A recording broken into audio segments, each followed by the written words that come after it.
okuvuganya era omusingi gwe yasimba gwe gugenda okubeera kwe tugenda osimbira ekyaffaali saba tumukubireko obugalo nga taliyo.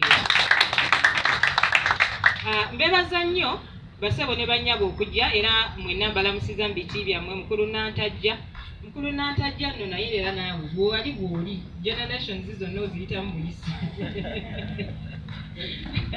takyuka naye naffe tujja kuguma tusobole okubeera mu generations zonna. Banaye mwebale kujja.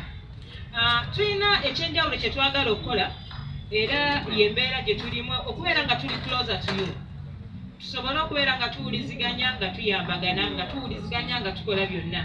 Ngenda babuulira briefly kubanga olwaliro olukiiko si lwange kubabuulira naye ngenda bayitira mbuyitizi ki kye tuyindi ku UFMI. Omukulu najja kutekinga on tufune ebirowoozo byammwe naye nga bwemwakitegeera bali mu AGM bayida we yali yakitalo nnyo mutukubireko mbugala abateeka AGM namwe abasobola okujja mwekubireko mbugala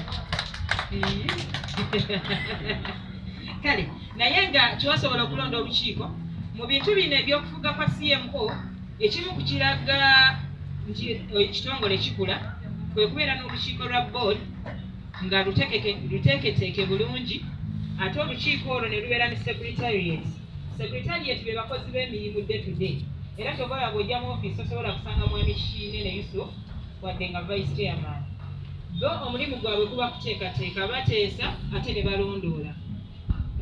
Chairman yatyogerako emabega awo tayagala sisinkana bafirimu producers bameba ba UFMI ateesa bw'ateesa ekiteeso abaako gwakiwa ye secretariat netutekeera yabadde ayagala nnyo okubeera mu meeting eno kubanga ye engagement yabadde egenda okusooka nammwe era yabadde ayagala kawulira era nebirowoozo bina tugenda tugenda bimuweereza nti bagamye bwe bati bateesa bwe bati era nkimanyi nti ebisembyeyo tujja kusobola okubeera nga tubatuukirira.